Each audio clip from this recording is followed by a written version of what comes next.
Hey, Cinema Central, it's your host, Thomas Price. Oh man, it's so good to be back here. I apologize for the very long delay. I know it's been a while since my last video, which I posted in August. I've just been really busy and had a lot of things on my plate with work, but I'm back now. And to all of you, happy Halloween week. It's my favorite time of year, and I'm sure it's a favorite year for a lot of you as well. So to celebrate Halloween week, I'd like to talk with you about what I think are three of the best movies to watch during the Halloween season, all of which are animated, my favorite animation genre. And surprisingly, believe it or not, this video actually happens to fall during the period of International Animation Day. So International Animation Day, which changes every year and actually happened to be Monday, October 28th, is a day when the world gets to celebrate animation, not just as a form of entertainment, but really as a form of art. And I mean, so much work goes into making animated films. I mean, literally, artists spend years making a single animated film, sometimes even more. And these days, it makes me sad to see that a lot of people tend to look at animation as something for kids when it really is an art form that is meant for everyone. But to celebrate Halloween week, here are three of my personal favorite Halloween time films. The first one I want to talk about is Corpse Bride, which was originally released in September of 2005. It was directed by Tim Burton and Mike Johnson, and is, in my opinion, such a wonderful film, executed entirely in the art of stop motion animation.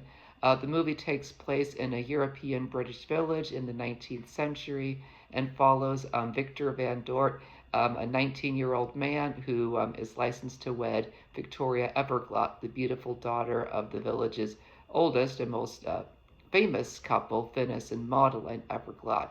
But Victor is terrified of the prospect of marriage and accidentally messes up the rehearsal for the wedding, and in embarrassment goes out to the nearby forest to practice his vows in peace. And after reciting the vows perfectly, he places the ring on what he thinks to be a dead tree branch, but actually turns out to be the skeletal arm of a frightfully beautiful corpse bride who mistakenly believes that they are now married.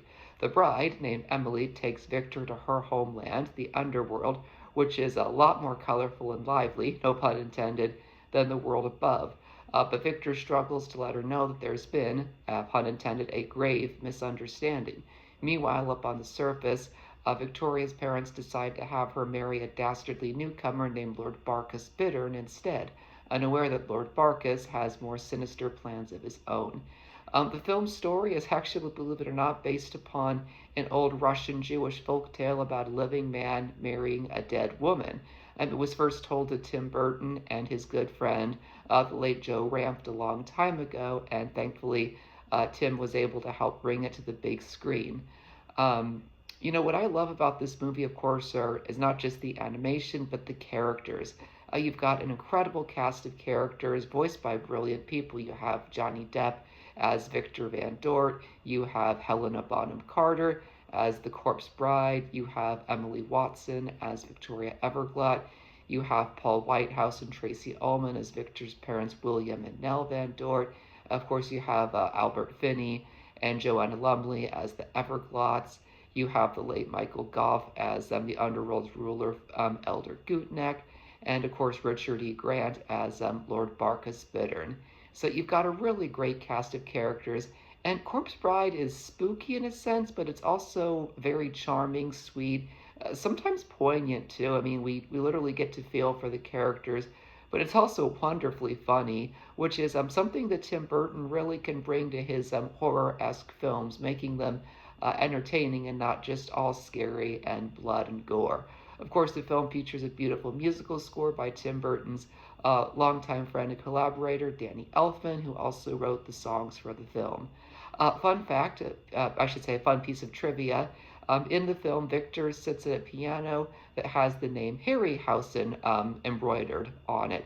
The name Harryhausen actually is an homage to Ray Harryhausen, who was a once really amazing stop motion animator and special effects person who brought monsters to life in a lot of classic B monster movies such as Earth versus the Flying Saucers, The Seventh Voyage of Sinbad, Jason and the Argonauts, the original Clash of the Titans, and of course the remake of 1 Million Years BC starring Raquel Welch. Harryhausen's work really influenced Tim Burton and actually inspired his lifelong love of stop motion animation. In fact, Corpse Bride was actually filmed at a studio in East London, not far from where Harryhausen was living at the time, and Ray himself actually got to come and visit the studio. So I think that's really cool that Tim Burton got to meet his idol that way. The next film I'd like to talk about that I think is perfect for Halloween season is more recent, and that is Hotel Transylvania, which was originally released in theaters on September 28th, 2012. The film was actually a surprisingly big financial success and created a whole franchise for Sony Animation. I remember the first time I heard about the film, I honestly wasn't really sure what to think, but then upon seeing it in theaters with a friend, absolutely just fell in love with the movie. It's funny, and by funny I mean laugh out loud, hilariously funny, but it also features very pretty cartoony stylized animation, wonderful characters, and quite a lot of heart and emotion to it. The film takes place in the early 21st century and centers on Count Dracula, the world famous vampire who now owns and operates Hotel Transylvania, a resort where monsters can come and enjoy things and be themselves away from humans. During a weekend, Dracula invites his good friends, including Frankenstein and his wife Eunice, Griffin the Invisible Man, Wayne and Wanda Wolf, and Murray the Mummy, to help celebrate his daughter Mavis's 118th birthday. But Drac's plans are thrown into disarray when, for the very first time, a human named Jonathan stumbles into the hotel, and Dracula has to do everything in his power to keep the hotel from finding out that a human has entered and will perhaps convince monsters to never return because everyone hates humans in the monster world and believes them to be dangerous. But ultimately, Johnny and Mavis end up falling in love with each other, and Drac has to come to accept the fact that his daughter is not only in love, but ready to leave the nest. And so in the film, you have some very classic Hollywood movie monsters. You've got Dracula, Frankenstein, the Mummy, the Wolfman, in this case just seen as a regular werewolf, and a lot of other creatures. But Sony really helped refresh them for modern audiences. So they're all not only relatable, but just really funny and not nearly as scary as their old 20th century counterparts. And of course, all of them are voiced by really great actors. You have Adam Sandler voicing Dracula, and amazingly, at first you wouldn't really think it's Adam Sandler because he does a very pronounced Transylvanian accent. You have, of course, Kevin James, who frequently works with Sandler as Frankenstein. You have David Spade as the Invisible Man, CeeLo Green as Murray the Mummy, and of course Steve Buscemi as Wayne Wolf. And all of them just make the characters so likable, not just funny, but just genuinely awesome. I mean, anyone can relate to them. I mean, when you watch Wayne Wolf, I mean, you can tell he's an obviously overworked, exhausted father of many cubs and just needs a break for himself. And Dracula, I think, who's probably the best main character in the film, is very much your typical overprotective father figure in the film, and I think that really makes the film extra special because you typically wouldn't think of Dracula as being a father figure, or just heck, even having married. And in the film, we find out that Dracula himself once had a wife named Martha, who was sadly killed by humans over 100 years earlier, and that is his reason for not only hating humans but wanting to protect Mavis from the outside world. And so that really adds a nice layer of emotion to the film that helps audiences sympathize with Drac and cheer for him to become a better figure. Plus, this film's animation is beautiful, which is no surprising considering this film was directed by Genndy Tartakovsky, who, for those of you who don't know, has directed a lot of animated series, including Samurai Jack, Adult Swim's Primeval, as well as Dexter's Laboratory and Symbiotic Titan, among many others. And this was actually Tartakovsky's first feature film. And Tartakovsky's known for a very stylized 2D animation. But the CGI film in Hotel Transylvania really captures his love of 2D animation into the character design. So yeah, I mean, if you haven't watched Hotel Transylvania, I'd really encourage you to give it a chance. And so that leads me to the number one best film to watch at Halloween or really any time of year. And that, of course, is Tim Burton and Henry Selick's The Nightmare Before Christmas. Believe it or not, The Nightmare Before Christmas's 31st anniversary was just yesterday, October 29th. So happy anniversary, late Nightmare. And I mean, literally, I mean, when anyone thinks of a Halloween movie to watch, I mean, The Nightmare Before Christmas comes up instantly. I mean, for a very good reason. I mean, it literally partially takes place in a world called Halloween Town and features creepy characters, thrills, chills, humor, and emotion. Little fun backstory. The Nightmare Before Christmas is actually based upon a 3-page poem that Tim Burton wrote back in 1982 when he was still employed at Disney Feature Animation, now known as Walt Disney Animation Studios. He had actually considered making it into either a short film or a 30-minute holiday special. But later on, Burton was sadly fired from Disney and then went on to direct 4 hit movies, including Pee Wee's Big Adventure, Beetlejuice, Batman, and Edward Scissorhands, which later on convinced Disney to make The Nightmare Before Christmas into a feature film. Tim Burton decided to write and produce the film, but not direct because he had already committed to directing Batman Returns for Warner Brothers, and also he said he didn't want to be necessarily involved in the painstaking process of stop motion animation, and so he asked his good friend and fellow stop motion animator Henry Selick to direct it. Nightmare Before Christmas took a team of around over 100 plus people, around 3.5 years alone to make. The film was considered a sleeper hit on its first release, but it was nowhere near the big hit that Disney had been hoping for.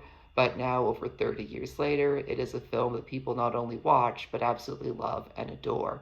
And for very good reason. The film's story is wonderfully simple. It is about Jack Skellington, a very tall, lanky skeleton who is the Pumpkin King of Halloween Town, but has grown bored and tired with scaring and screaming people every year and decides that he wants something new. And Jack stumbles upon Christmas Town and becomes so obsessed with the holiday that he decides to take it over himself the next year. But it, of course, leads to unintentional and disastrous consequences, which thankfully help Jack realize that he is much better at Halloween Town than he is at doing Christmas. The film, of course, is executed entirely in stop motion animation, and let me tell you, the stop motion animation is beautiful. It's smooth, it's fluid, it's a little jerky, but it just has so much attention to it. It's particularly the scene where Jack is walking down the curving hill during the song Jack's Lament. I mean, I cannot even imagine the patience that goes into that scene alone. And so, of course, in many ways, the film is really a work of art. In fact, certain people have said that the film was inspired by the works of Dr. Seuss, Ray Harryhausen, Edward Gorey, and a lot of others. And of course, it's still, very much Tim Burton's own. It features, sharp edges, curving shapes, and just very bizarre imagery. But the film also features a wonderful cast of characters, also voiced by brilliant artists. The most recognizable, of course, being Jack Skellington, who actually is voiced by 2 different people. The first being Chris Sarandon, who some of you might recognize as Prince Humperdinck from The Princess Bride, while Danny Elfman, the composer of the film's song and scores, does Jack's singing voice.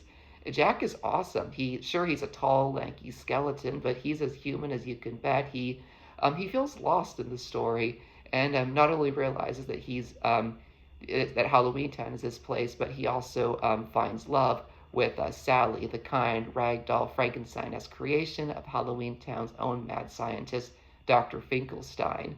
So Jack is definitely a character we can love, and of course he has his best friend in the form of Zero, the ghost dog, who, despite being stylized in a creepy way, is pretty dang adorable, let's be honest. And of course, a lot of people love Sally, voiced by the amazing Catherine O'Hara, who did not appear in the original poem but was created for the film And I'm glad they created Sally because she very much is another leading character who, much like Jack, is searching for something new, secretly loves him, and ultimately earns his love by the end of the film. And Sally is just terrific. And of course, we also have a wonderful antagonist in the form of Oogie Boogie, who is voiced by Ken Page, who we sadly lost at the end of this last month. So rest in peace, Ken Page. We sure miss you. And Oogie Boogie is, man, is he such a great character. He's creepy, and yet you can't help but love him. I mean, he's a giant, bulging burlap sack of bugs who has a really awesome song. And of course, we also have Lock, Shock, and Barrel, a trio of mischievous trick-or-treaters whose faces literally resemble the masks that they wear. So you've got that, of course. The musical score and songs by Danny Elfman are wonderful. In fact, Elfman himself has said that The Nightmare Before Christmas is probably the favorite of his film scores that he's ever written.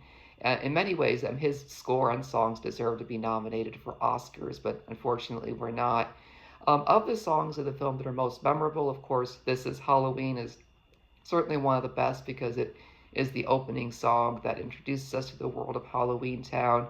Of course, What's This, which Jack sings when he is exploring Christmas Town. Of course, Kidnap Mr. Sandy Claus is also a genuinely awesome song. And of course, Oogie Boogie's song, and even Sally's song, which is a little more poignant and heartfelt, just literally shows a lot of care went into the movie. And interestingly enough, since the film was about Halloween and Christmas, a lot of people, I think, have wondered, what kind of movie is this? Is it Halloween or is Christmas? And while Henry Selick, Tim Burton, and Danny Elfman hinted that is Halloween, it's also Christmas in a way, but on a creepier sense. So if you want to watch this film at Halloween or Christmas or both, you can. You don't need to pick one over the other. Anyways, that wraps up my video for today. I really hope you all enjoyed this. And again, thank you for understanding my absence. And I'll be back very soon. But in the meantime, have a really happy Halloween. And I want to thank you for talking with me, creating new discussions and conversing. So thank you again. And as always, this is your host, Thomas Price, and it's been a real pleasure.